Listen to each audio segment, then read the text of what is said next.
పేక మెడలు అనే మూవీ టీమ్ 5 years తర్వాత మళ్ళీ ఇప్పుడు సెకండ్ ఫిలింతో వచ్చారు. ఎందుకు 2019లో రిలీజ్ అయింది. స్టోరీస్ వచ్చినప్పుడు దట్టు మీరే ప్రొడక్షన్ పెడుతున్నప్పుడు అనిపించలేదా మనమే చేస్తే బాగుంటుంది కదా ఈ సినిమా? సరే ప్రొడక్షన్ అంతా వచ్చింది. ఇప్పుడు మనం టైటిల్కి మీరు చెప్పిన స్టోరీకి సంబంధం ఏంటి? పేక మెడలు అంటే జనరల్గా ఇప్పుడు మనం ఒక నెగిటివ్ షేడ్స్ చేసి విలన్ రోల్స్ చేసిన పర్సన్ తీసుకొచ్చి రోల్లో పెట్టాలి ఎందుకండి? దరిద్రుడిని తిట్టేంత క్యారెక్టర్ ఇది. ఎలా ఉంది bro first time hero? First challenging అండి, బికాస్ ఫస్ట్ మీకేం ఎగ్జైట్ అనిపించింది ఈ స్క్రిప్ట్లో? హీరో క్యారెక్టర్ ఆర్క్ నాకు చాలా నచ్చింది. జనరల్గా ఏది ఉంటుందో రెగ్యులర్గా ఎక్కడో చూసినట్టుండే ఫేస్నే తీసుకున్నారు కదా ఆ రోల్కి. హీరోయిన్ లాగా హీరో లాగా కాకుండా ఈ ఫిల్మ్కి విశ్వక్ సేన్ గారు సపోర్ట్ చేయడానికి వచ్చారు. విశ్వక్ ఒకసారి షేర్ చేసేలా ఒక సినిమా చేస్తున్నాం విశ్వక్. ప్రొడక్షన్ ఆఫీస్ మెయింటైన్ చేసి కొన్ని సినిమాలు రిలీజ్ చేసే అన్ని డబ్బులు మీకు ఎక్కడివి? ప్రొడ్యూసర్ అనగానే వీళ్ళకి మళ్ళీ హీరోగానే బ్రో మళ్ళీ ఆర్టిస్ట్గా చేసుకుంటూ అప్పుడప్పుడు ఇలాంటి సబ్జెక్ట్స్ వస్తే చేసుకుందాం మనం. Subjects and characters. Hi hello నమస్తే, నేను మీ anchor Dhanush, welcome to I dream. ఈరోజు మనతో పట్టిన గెస్ట్స్ పేక మెడలు అనే మూవీ టీమ్. సో రీసెంట్గా నాకు బాగా నచ్చిన టీజర్, కొంచెం సరదాగా అనిపించిన టీజర్ అండ్ వీళ్ళు చేసిన ప్రమోషన్స్ కూడా యూనిక్గా అనిపించింది. అసలు ఈ సినిమా ఎలా ఉండబోతుంది ఏంటి, ఈ సినిమా ప్రమోషన్స్ ఎందుకు ఇంత డిఫరెంట్గా ప్లాన్ చేశారు, ఈ సినిమాకి రాకేష్ వర్రే మన ప్రొడ్యూసర్గా చేశాడు అనమాట. ఆఫ్టర్ ఎవరికి చెప్పదు సినిమా తర్వాత ఆ బ్యానర్ నుంచి వస్తుంది సెకండ్ ఫిల్మ్ కాబట్టి దీని మీద నాకు కొంచెం ఎక్కువ ఇంట్రెస్ట్ వచ్చి ఈ మూవీ టీమ్ని మీ ముందు తీసుకొచ్చా. వీళ్ళతో మాట్లాడి ఈ ఫిలిం గురించి మరెన్నో విషయాలు తెలిసిన ప్రయత్నం అయితే చేద్దాం. హలో, ఎలా ఉన్నారు? ఫస్ట్ ఆఫ్ ఆల్ చాలా ఎక్కువ మంది ఉన్నారు ఈరోజు, సో అందరినీ మ్యాక్సిమం కవర్ చేయడానికి ట్రై చేద్దాం. ఫస్ట్ ప్రొడ్యూసర్ దగ్గర నుంచి స్టార్ట్ చేస్తా. సో బ్రో, ఎవరికి చెప్పదు సినిమా తర్వాత అంటే ఏ బ్యానర్ నుంచి అయినా ఏ సినిమా అయినా ఒకటి హిట్ అయిన తర్వాత కంటిన్యూస్గా ఆ బ్యానర్ నుంచి ఫిలిమ్స్ ఎక్స్పెక్ట్ చేస్తూ ఉంటాం. ఇప్పుడు 2019 or 20 కదా, 19లో రిలీజ్ అయిన తర్వాత ఆఫ్టర్ 5 years తర్వాత మళ్ళీ ఇప్పుడు సెకండ్ ఫిలింతో వచ్చారు. ఎందుకు, రీజన్ ఏంటి? ఆ సినిమాకి డబ్బులు బాగానే వచ్చినాయి, రికవర్ అయిపోయారు, సెకండ్ సినిమా ఎందుకు ఇంత లేట్ అయింది? సో ధనుష్, మేము అనుకున్నామంటే 2019లో రిలీజ్ అయింది, ఓకే దానికి రావాల్సిన అప్రిసియేషన్ అంతా వచ్చింది. అండ్ తర్వాత కోవిడ్ కూడా వచ్చింది. సో కోవిడ్ తర్వాత చాలా మారిపోయినాయి మనకి మైండ్ సెట్స్, కంటెంట్ అబ్జార్ప్షన్ అలా చేసుకుంటాం అనేది. సో మనకు రెగ్యులర్గా సింపుల్గా చేస్తే జనాలు రారని తర్వాత తెలిసింది కొన్ని సినిమాలతో. అండ్ ఈసారి అయితే ఒక సినిమా కాదు, అట్లీస్ట్ ఒక 3 filmsతో మనం వద్దాం అని అలా ఒక 3 films మేము షూట్ చేస్తాం. సో పేక మెడలు ఇంకా 2 films కూడా షూట్ అయిపోయి ఉన్నాయి. సో వస్తే ఒక చిన్న ఒక బ్యాంగ్తో వస్తే బాగుంటుంది కదా అని అలా ఈ ఇయర్లో ఏంటంటే ఇప్పుడు పేక మెడల్ తర్వాత ఒక 3-4 months గ్యాప్ తర్వాత ఇంకొకటి, ఇంకా 3-4 months తర్వాత ఇంకొకటి. సో ఇలా చేద్దామని ఈ సెటప్లో టైం ఎందుకు తీసుకున్నామంటే అసలు ఎలాంటి కంటెంట్ కావాలి, ఎలాంటి సబ్జెక్టులు చేయాలి. సో అండ్ షూట్ చేయడం కూడా మాకు పట్టిందనమాట. ఒక 2.5-3 years పాటు మేము షూటింగ్లోనే ఉన్నాం. ఓన్లీ ఈ ఫిలింకా? పేక మెడల్ షూట్ క్విక్గానే అయిపోయింది. వేరే సబ్జెక్ట్స్ కూడా అన్నీ షూట్ చేసుకుని రెడీ పెట్టుకుని ఒకటి తర్వాత ఒకటి వదులుదామని. పేక మెడల్ సెకండ్ ఫిలింగా ఇప్పుడు ఎవరికి చెప్పొద్దు ఏంటంటే అదొక స్పేస్లో జరిగే కథ. సో నాకేంటంటే ఇది పేక మెడల్ ఎస్పెషల్లీ మనకి ఇలాంటి ట్రీట్మెంట్ అనేది మన తెలుగులో రేర్, చాలా రేర్. అండ్ వరల్డ్ అనేది ఇప్పుడు హైదరాబాద్ బస్తీల్లో చెప్పడం అనేది కూడా మనకి మన తెలుగు దాంట్లో రాలేదు ఇప్పటివరకు. హైదరాబాద్ బస్తీల్లో మొత్తం అక్కడే ఆ వరల్డ్లోనే జరిగేట. అండ్ అక్కడ క్యారెక్టర్స్, అక్కడ ఇంటరాక్షన్స్, సో అది కొంచెం ఇంట్రెస్టింగ్ అనిపించింది. సో అందుకనే ఇంకా అండ్ మాకేంటంటే అండ్ ఏం లేదు, మాకు ఎవరికి చెప్పిన తర్వాత ఈ స్పేస్ దొరికింది మాకు, ఇంకా పేక మెడలో ఇంకా స్టార్ట్ చేస్తాను. ఇంకా అంటే ఒక ప్రొడ్యూసర్గా కూడా కాదు, ఒక ఆర్టిస్ట్గా కూడా ఉన్నారు కాబట్టి ఒక ఆర్టిస్ట్కి ఏదైనా ఎగ్జైటింగ్ స్టోరీస్ వచ్చినప్పుడు దట్టు మీరే ప్రొడక్షన్ పెడుతున్నప్పుడు అనిపించలేదా మనమే చేస్తే బాగుంటుంది కదా ఈ సినిమా మనకి? క్వశ్చన్ అదే మాకు ఎవరికి చెప్పొద్దు ఆ స్పేస్లో ఏంటంటే మేము అదే మాకేమైనా ఇంకో ఆలోచన వచ్చిందంటే సరే ప్రొడక్షన్ అంతా వచ్చింది, ఇప్పుడు మనం మంచి కంటెంట్ చేద్దాం. ఇప్పుడు చాలామంది ఉన్నారు, ఇప్పుడు చాలా అంటే చాలా టాలెంట్ ఉంది, కొత్త వాళ్ళు వస్తున్నారు. సో వాళ్ళందరితో మనం ఎలా చేయొచ్చు అని మనం కూడా ఒకప్పుడు కొత్తలోనే కదా ఒక ప్యాషన్ అని కింద మీద పడున్నాం. సో ఆ స్పేస్లో మనం ఎంకరేజ్ చేద్దాం, సపోర్ట్ చేసుకుంటే ఒక టీమ్ అయి చేద్దామని అలా థాట్ ఉన్నప్పుడు మాకేంటంటే మా ప్రొడక్షన్ మనం ఇప్పుడు నేను ఒక్కడే కాదు యాక్టర్గా బయట వాళ్ళతో కూడా చేద్దాం, బయట వాళ్ళని కూడా ఎంకరేజ్ చేద్దామని ఆ థాట్లో ఉన్నప్పుడు ఈ పేకిమెడల్ అనే సబ్జెక్ట్ వచ్చింది. అంటే మీ దగ్గరకు వచ్చి స్టోరీ చెప్పినప్పుడు ఈ టీం అందరితో కలిపి వచ్చారా, లేదంటే ఓన్లీ డైరెక్టర్ వచ్చే స్టోరీ చెప్పడం జరిగింది? లేదు, డైరెక్టర్ ఒకటి, డైరెక్టర్ స్టోరీ వచ్చింది. సో నాకు స్టోరీతో మనకి ఏంటంటే స్టోరీతో పాటు డైరెక్టర్ కూడా చాలా ఇంపార్టెంట్. తను ఎంతవరకు ఇన్వాల్వ్డ్గా ఉన్నాడు, అసలు తన థాట్స్ అన్నీ మన సినిమా మీద ఉందా ఇంకా ఎక్కడన్నా ఉంది.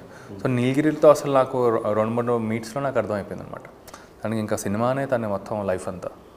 సో అలాంటి వాళ్ళు దొరకటం యాక్చువల్గా నేనే ఎంజాయ్ చేశాను నీలగిరితో ఈ మేకింగ్లో.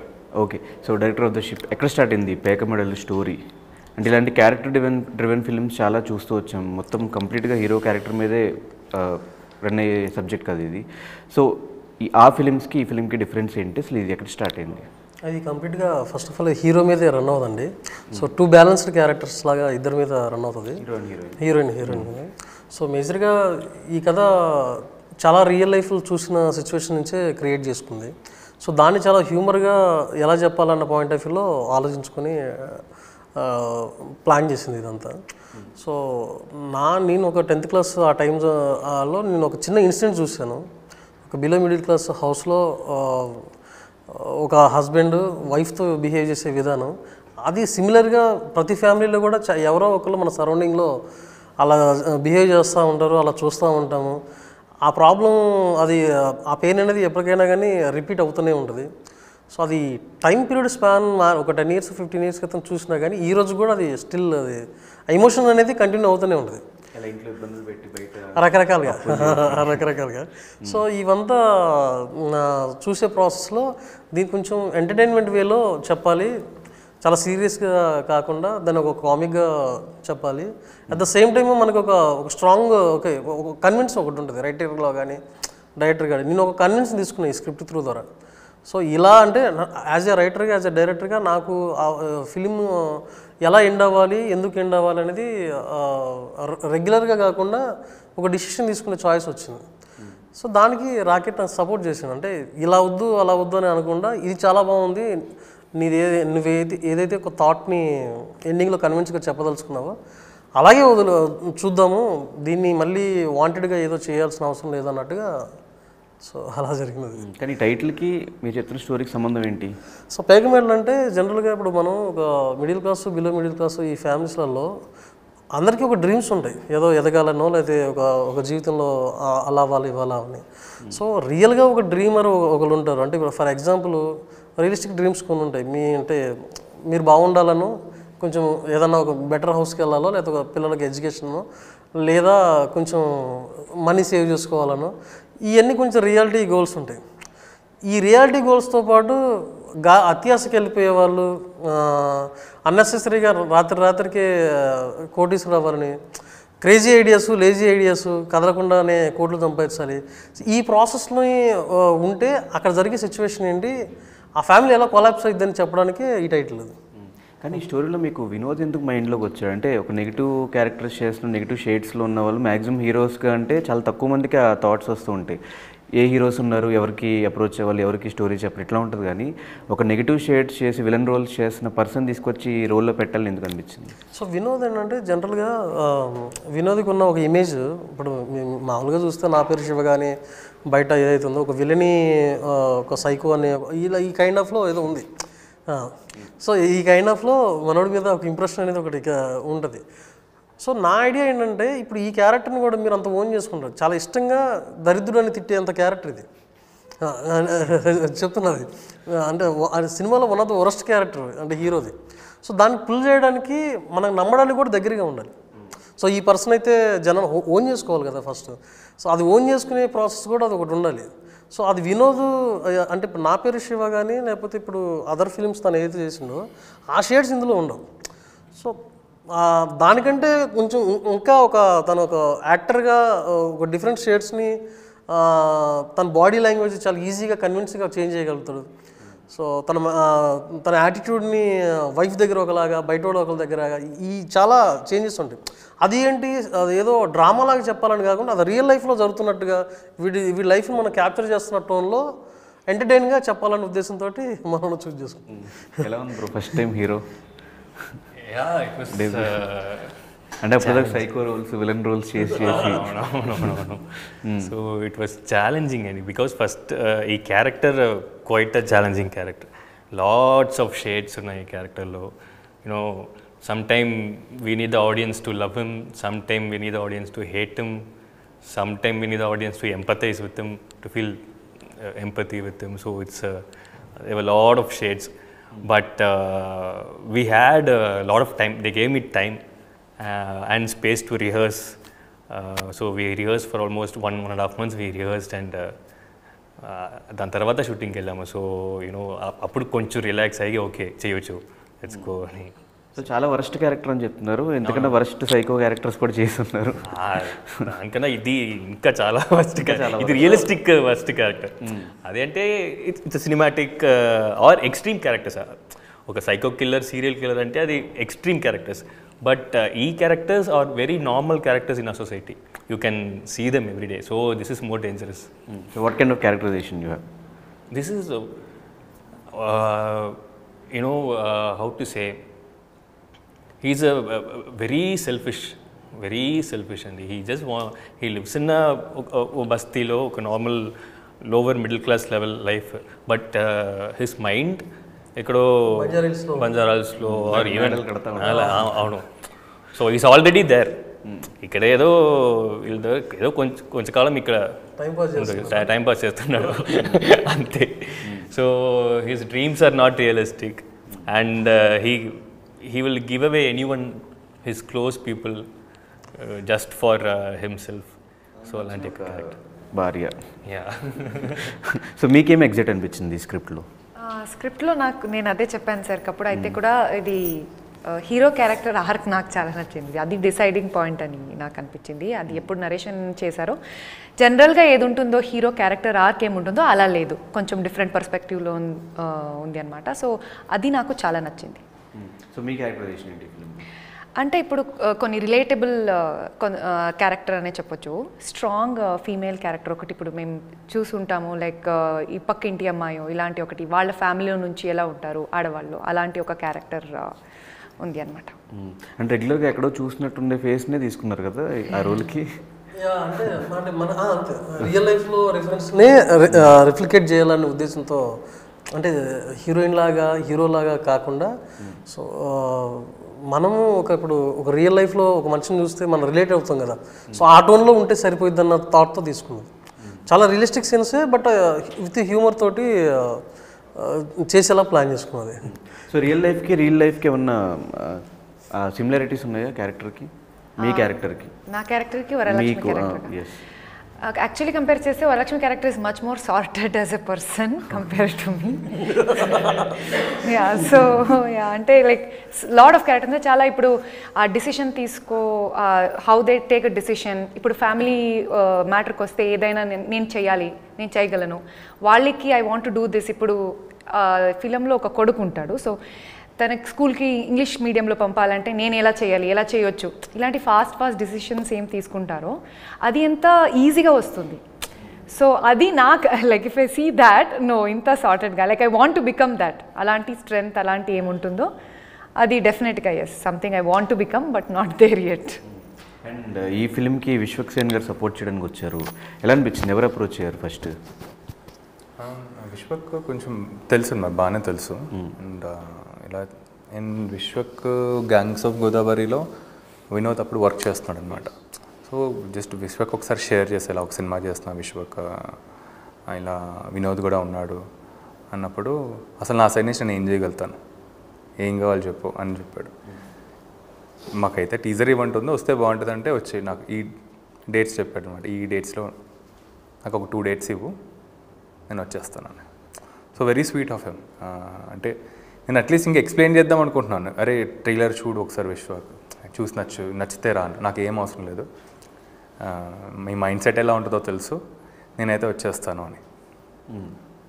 సో అలా సపోర్ట్ చేశాడు. సో ఇప్పుడు దాకా ఈ ఫిల్మ్ ఎవరెవరు చూపించారు, చూసిన వాళ్ళ దగ్గర నుంచి కమెంట్స్ ఏమొచ్చినాయి? సో ధనుష్ ఏం చేసామంటే మేము ఫస్ట్ మనకి కొంచెం out of the box subject, and different world, అసలు జనాలు ఎలా రిసీవ్ చేసుకుంటారు థియేటర్లో వస్తాయని కొన్ని స్క్రీనింగ్స్ రన్ చేసాం. అంటే స్టూడెంట్స్ రన్ చేసాం, మనకి బస్తీలో ఉన్న వాళ్ళకి రన్ చేసాం, ఐటీ వాళ్ళకి రన్ చేసాం, గేటెడ్ కమ్యూనిటీ వాళ్ళకి రన్ చేసాము, విలేజ్కి వెళ్ళి మేము అక్కడికి వెళ్ళి స్క్రీన్ చేసాం. సో మనం ఏంటంటే ఫస్ట్ ట్రూత్లో ఉందాం, ఈ సినిమా మనకి ఎంతవరకు ఆడుతుంది, మంచి సినిమా తీసాం కానీ జనాలకు నచ్చాలి, చూడాలి కదా. సో అలా ఇలా వేరియస్ సెక్టర్కి అండ్ కాలేజ్కి వెళ్ళి స్క్రీన్ చేసాం, ఉమెన్స్ కాలేజ్కి వెళ్ళి. సో మాకేంటంటే అవుట్ ఆఫ్ 8-9 కేటగిరీస్లో ఆల్మోస్ట్ ఒక 6 to 7 ఏంటంటే పిచ్చగా నచ్చింది వాళ్ళకి. అసలు మేము ఎక్స్పెక్ట్ కూడా చేయలేదు ఏంటి ఇంత రియాక్ట్ అవుతాయి. ఎస్పెషలీ మేము కాలేజ్ క్రౌడ్కి ఎందుకు ఇలాంటి సబ్జెక్ట్స్ నచ్చుతాయి అని అనుకున్నాం. అందరికన్నా ఎక్కువ మాకు రియాక్షన్స్ అండ్ అక్కడి నుంచి వచ్చింది. సో ఇప్పుడు మాకు కన్ఫ్యూజన్ అనమాట. ఇప్పుడు ఉమెన్స్ అనేది మనకి ప్రతి ఒక్కరికి నచ్చుతుందని కలెక్ట్ అయిపోతున్నారు. సో ఇలా రన్ చేసాం, ఒక 7 to 8 స్క్రీనింగ్స్ రన్ చేసి మేము ఓకే ఈ మనకి జనాలకి ఈ జనాలు మన టార్గెట్. సో వీళ్ళని ఎలా మనకు మన మార్కెటింగ్ కూడా ఇక్కడ టార్గెట్ చేద్దాం మనం వీళ్ళని. సో యా ఇదైతే ఒక 7 to 8 అయితే రన్ చేస్తాం. కానీ ప్రమోషన్స్లో ఆయనేమో ప్రమోషన్ డబ్బులు అడుగుతాడు, ఈవిడేమో డబ్బులు ఎవరికి ఇవ్వద్దు అలాగే అడుగుతూ ఉంటాడని చెప్పి ఈవిడ డబ్బులు ఉన్నాయా లేవా ప్రమోషన్స్కి? ప్రమోషన్ ఎంతైతే మేము అనుకున్నామో ప్రమోషన్కి మార్కెటింగ్ క్యాంపెయిన్కి దానికి ఉన్నాయో లేదు, దానికి లేకుండా మరి అలా దిగాం. మాకేంటంటే అదే క్యారెక్టర్ నుంచి ఇప్పుడు మీరు ఏదైతే స్కాన్ కోడ్ చూస్తున్నారో అది ఎక్కడ జస్ట్ జిమిక్ ఆడియన్స్ని అట్రాక్ట్ చేద్దామని కాదు. లిటరల్గా మన క్యారెక్టర్ ఎలా ఉన్నాడో లక్ష్మణ్ అనే క్యారెక్టర్, ఆ క్యారెక్టర్ ఎక్స్టెన్షనే. సో మార్కెటింగ్ కూడా మేము ఏం చేసినా ఎక్స్టెన్షన్ చేద్దామని సినిమా త్రూ ద్వారానే మార్కెటింగ్ అనేది ప్లాన్ చేద్దాం. రేపు థియేటర్కి వచ్చి ఏదో చెప్పారు, జిమ్మికి చెప్పారు, అది అసలు దీనికి సంబంధం లేదని కాకుండా అర్థమవుతుంది. మీ పోస్టర్ అర్థమవుతుంది, తినడానికి డబ్బులు లేకపోయినా కూడా బీర్తో జేమ్సన్ బాటిల్తో స్నానం చేసేలా. సో పోస్టర్స్ కూడా మీరు చూస్తే ఏదో ఒకటి స్టోరీ చెప్దామని మరి ఈవెన్ మీ ఎవరికి చెప్పొద్దు స్టోరీస్ కూడా పోస్టర్స్ కూడా అంతే, క్యాష్ రిలేటెడ్. అవును. ఈ యాక్చువల్గా ఈ సినిమా నాకు చాలా ఇష్టం అనమాట. చాలా నిన్న యాక్చువల్గా ఒకటి పెట్టాము, ఒక కెమీలియన్ అనమాట. ఒక కెమీలియన్ చిన్న మనకి కోతి నుంచి ఎవల్యూషన్ అవుతూ మనం మనిషిలాగా అవుతాం కదా. ఇతని క్యారెక్టర్ ఏంటంటే కెమీలియన్స్ పెట్టుకుని అలా ఇలా అయ్యి ఒక మనిషిలాగా అయ్యాడని. సో కెమీలియన్ ఎందుకంటే అన్ని కలర్స్ మారుస్తూ ఉంటుంది కదా సిచ్యువేషన్ తగ్గట్టు. సో అలాగే సో మెటీరియల్ కూడా మేము పోస్టర్స్, టీజర్స్, ట్రైలర్స్, ఇప్పుడు మార్కెటింగ్ మేము ఏదైతే చేస్తున్నామో అది కూడా ఒక థీమ్తో వెళ్దాము అని. కానీ నాకున్న డౌట్ ఏంటంటే ఒక ప్రొడక్షన్ ఆఫీస్ మెయింటైన్ చేసి అందులోంచి కొన్ని సినిమాలు రిలీజ్ చేసే అన్ని డబ్బులు మీకు ఎక్కడివి అని? అదే జనరేషన్ ఇప్పుడు ఏంటంటే అందరికి మిస్కన్సెప్షన్ ఏంటంటే బయట ప్రొడ్యూసర్ అనగానే వీళ్ళకి, నాకు కూడా ఉండేది యాక్చువల్గా. ఇన్ఫ్యాక్ట్ మా ప్రొడ్యూసర్ అంటే బోలని డబ్బులు ఉంటాయి వీళ్ళకి, అందుకనే సినిమాలు తీస్తున్నారు. బట్ తర్వాత ఏమర్థమైందంటే యాక్చువల్గా డబ్బులు ఉండవు, ఒక స్క్రిప్ట్ ఉంటుంది అంతే. ఇప్పుడు స్క్రిప్ట్ నచ్చింది, ఇప్పుడు దీన్ని ఎలా చేయొచ్చు అంటే అక్కడి నుంచి మనం ఒక బడ్జెట్ వేసుకుని పలానా బడ్జెట్ ఓకే మనం ఎంత వెళ్ళకూడదు, ఎలా కట్ చేసుకోవచ్చు అని ఒక ఫైనల్ బడ్జెట్ వేసుకుని ఆ మనీని మనం బయటికి వెళ్ళి తెచ్చుకుంటాం. ఇప్పుడు స్కెడ్యూల్స్ లాగా బ్రేక్ చేసుకుంటాం కదా, ఈ స్కెడ్యూల్కి ఇక్కడ ఎంత ఇద్దాం, ఈ ఇంట్రెస్ట్కి ఈ స్కెడ్యూల్ నుంచి ఇక్కడ ఎంత ఇద్దాం. సో అందరు ప్రొడ్యూసర్స్ చేసేది అదే. అది ఓకే, ఎందుకు అంత అంటే అటుపక్క పెద్ద పెద్ద స్టార్ హీరోస్ సినిమాలు చేస్తున్నారు, కంటిన్యూస్గా చేతి నిండా సినిమాలు ఉన్నాయి మీకు, మళ్ళీ ప్రొడక్షన్కి వచ్చి అప్పులు తీసుకుని మళ్ళీ అప్పులు ఇంట్రెస్ట్లు కట్టుకుంటూ ఇవంతా ఎందుకు అని? పిచ్చి సినిమా అంటే ఒక పిచ్చి ఉంటుంది కదా.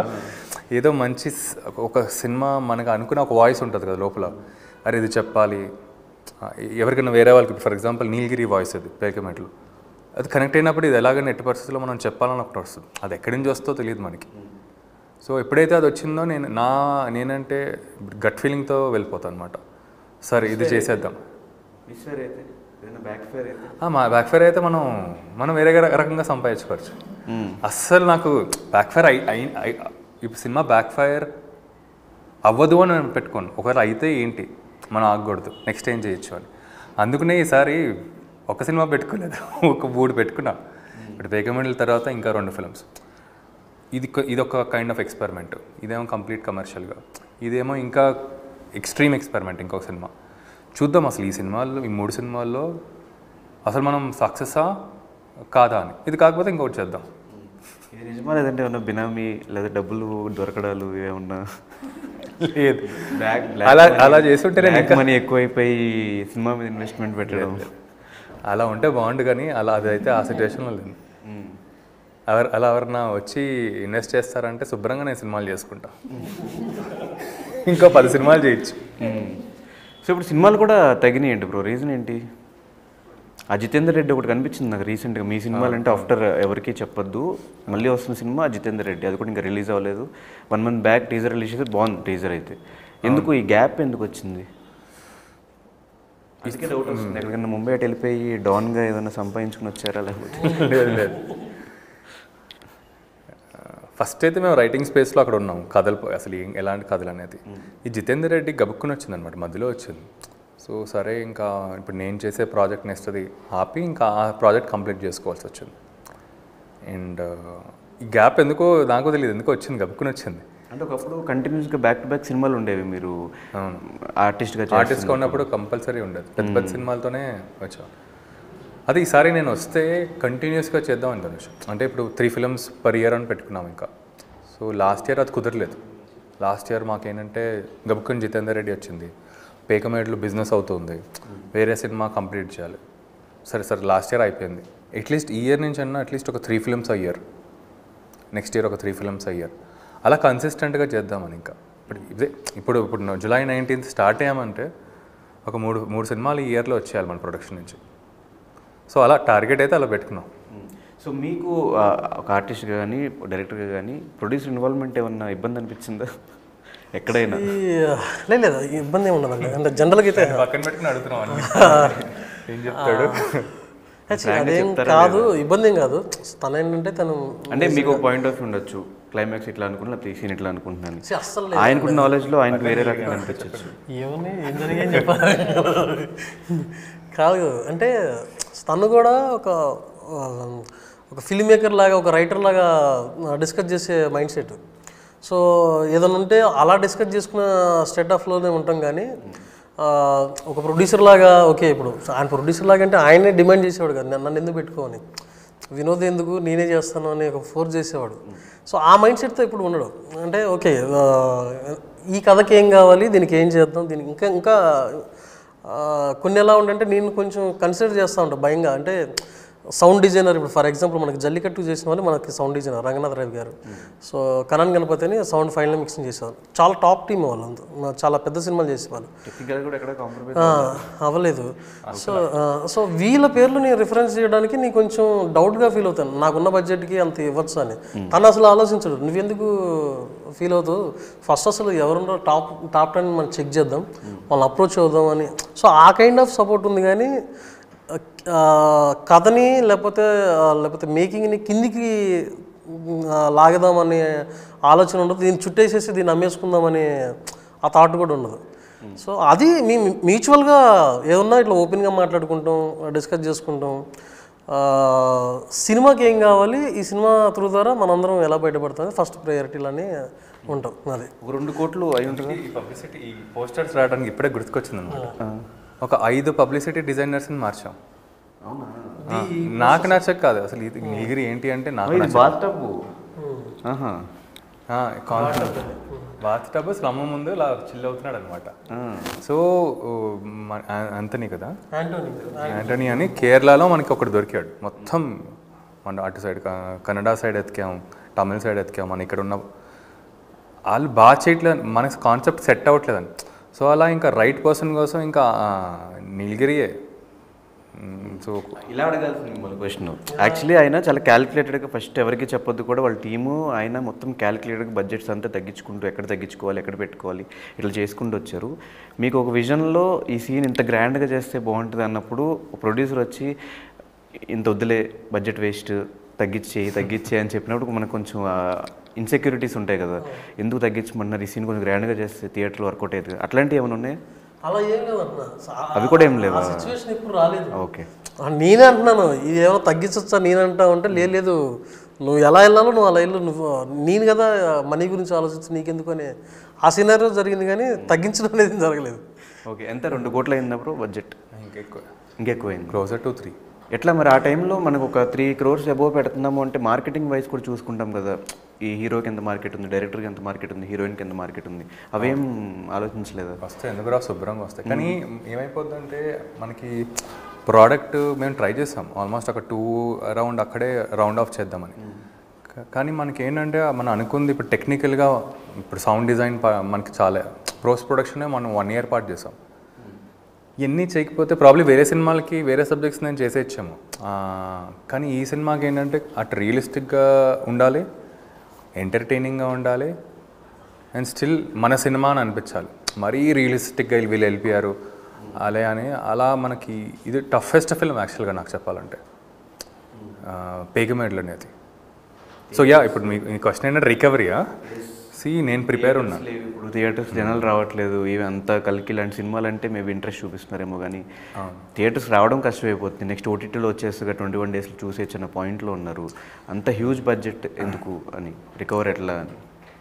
సో నా గట్ ఫీలింగ్ ఏంటంటే, మళ్ళీ దీంట్లో గట్ ఫీలింగే, ప్రాక్టికల్గా వెళ్ళామంటే ప్రతి ప్రొడ్యూసర్ ఏంటంటే నువ్వు పెట్టిన డబ్బులు ఎలాగైనా పోతాయి, నువ్వు ప్రిపేర్ అయిపోవాలి. నేను దానికి ఎప్పుడో ప్రిపేర్ అండి.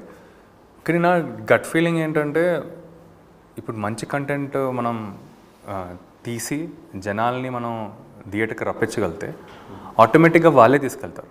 ఇది నా ఎక్స్పీరియన్స్ ఏంటంటే ఎవరికి చెప్పద్దు. మార్కెటింగ్ నేను సరిగ్గా చేయలేకపోయాను. లాస్ట్లో యాక్చువల్గా మీరు అందరే మీడియా వాళ్ళందరూ వచ్చేసి ఆ సినిమా లాస్ట్ ఒక 3-4 days అయితే మ్యాజిక్ చేశారు. అది కాస్త 1 month ఆడింది. సో నాకేంటంటే ఈసారి ఓకే అక్కడ మిస్టేక్. కానీ అప్పుడు ఓటీటీస్ లేవు. అవును, నేను చెప్పేది అర్థమైంది. అప్పుడు ఓటీటీస్ లేవు. ఆఫ్టర్ లాక్డౌన్ తర్వాత ఓటీటీస్ పెరిగిపోయినాయి. అవును, అందుకే అప్పుడు మీది 1 month ఆడింది. అవును.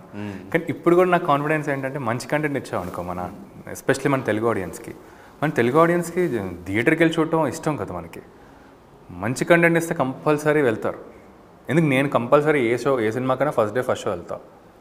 అండ్ లాస్ట్ 3 films చూసుకుంటే మనకి చిన్న సినిమాలే మనకి మలయాళంలో వచ్చినాయి. మళ్ళీ ఆ ప్రేమలో తీసుకోండి, లేకపోతే మంజుమల బాయ్స్, మహారాజా పెద్ద స్టార్ క్యాస్ట్ అనుకోండి. కంటెంట్ ఉంటే వెళ్ళిపోతున్నారు. ఇన్ఫ్యాక్ట్ మనం చేస్తున్నాం కదా ఈ కంటెంట్, ఇలాంటి కంటెంట్. నాకేంటంటే కొంచెం మనకి జనాలు నచ్చితే వాళ్ళు ఇంకా ఎక్కువ చేస్తారని ఇలాంటి సినిమాకి. ఇది నా గట్ ఫీలింగ్. చూద్దాం ఎక్స్పెరిమెంట్ అంతే, ఇండస్ట్రీ మొత్తం ఎక్స్పెరిమెంట్ ఏమైనా నడుస్తుంది. నెక్స్ట్ నుంచి మళ్ళీ హీరోగానే బ్రో, మళ్ళీ ఆర్టిస్ట్గా చేసుకుంటూ అప్పుడప్పుడు ఇలాంటి సబ్జెక్ట్స్ వస్తే చేసుకుందాం మనం. For me subjects and characters అదే ఫస్ట్ ప్రిఫరెన్స్. అది hero or villain or any character, నాకు డిఫరెంట్ క్యారెక్టర్స్ చేయాలి అదే. So that could be a hero or a villain or anything. So I'm not fixed. So me next films ఏంటి? ఇంకా అంటే కన్నడలో చేశానండి కొన్ని, అవన్నీ ఇంకా రిలీజ్ అవ్వాలి. ఇక్కడైతే ఇది అంతే. ఇక్కడైతే ప్రజెంట్ టైంలో ఆఫ్టర్ రిలీజ్ తర్వాత మొత్తం బిజీ అయిపోతారు ఇక్కడ కూడా. తప్పకుండా ఇవిడైతే అవుతారు. సినిమా లాస్ట్కి సినిమా అంతా మొత్తం తీసుకెళ్ళిపోతుంది. మొత్తం ఈ సినిమా అంతా అది ఒక ఆర్టిస్ట్కి ఇంపార్టెంట్ రోల్స్ చాలా రేర్గా పడతాయి. రోల్ పడినట్టు అనిపించింది. మేబీ చూసిన తర్వాత నెక్స్ట్ వేరే ఫిలిమ్స్లో కూడా మంచి రోల్స్ వస్తాయని ఎక్స్పెక్ట్ చేస్తూ, అండ్ మీకు మంచి డబ్బులు పెట్టిన 3 కోట్ల 4 కోట్ల ఎంతో ఆ పెట్టినంత రికవర్ అవ్వాలి, అండ్ మీకు కూడా ఒక మంచి ఫిలింలా ఈ సినిమా పేక మెడలు గుర్తుండిపోవాలని మనస్ఫూర్తిగా కోరుకుంటూ, ఈ July 19th మీ అందరికి ఒక బెస్ట్ డేలుగా అవ్వాలి అని చెప్పి అనుకుంటూ, ఫైనల్గా మా ఆడియన్స్కి ఈ ఫిలిం గురించి ఏం చెప్తారు? ఎవరైనా చెప్తావా ఫస్ట్? సో ఫిల్మ్ అనేది 19th ఈ ఫిలిం వస్తుంది. డెఫినెట్గా ఈ సినిమా అంటే ఇప్పుడు అందరు చెప్పినట్టుగానే బాగుంది అని చెప్తాము. బట్ నేనేమనంటే రెగ్యులర్ కంటెంట్లా కాకుండా దీన్ని చాలా జనాలకి బాగా కనెక్ట్ అయ్యేలాగా నేను తీయగలిగాను నా ఫీలింగ్. సో 100%గా ఒకసారి థియేటర్కి రండి, ఫ్రైడే రోజు ఒకసారి చూడండి, నచ్చితేనే టాక్ మాట్లాడండి. నా కాన్ఫిడెన్స్ ఏంటంటే మన తెలుగు జనాలకి నచ్చే సినిమా ఇది. అండ్ వాళ్ళు సినిమా చూసిన తర్వాత చాలా ప్రౌడ్గా ఒక ఎంటర్టైనింగ్ ఒక హ్యాంగ్ ఓవర్తో వెళ్తారు బయటికి. Brand promotion. ఐ మీన్ ఇది పక్కా ఎంటర్టైనర్ అండి. But it's also speaks about very common problem in our society. So అది డెఫినెట్గా అందరికీ కనెక్ట్ అవుతుంది. And you will come out with that. అదే అనుష గారు ఫైనల్. అంటే అది ఎంటర్టైన్మెంట్ ఫ్యాక్టర్ యాక్టర్ కాకుండా it is also very relatable characters and strong content తోటి వస్తున్న సినిమా కాబట్టి ఖచ్చితంగా అందరికి నచ్చుతుంది అని అనుకుంటున్నా. సో డెఫినెట్లీ థియేటర్కి వచ్చి చూడండి. Thank you so much, all the very best. Thanks అండి. Thank you. Thank you.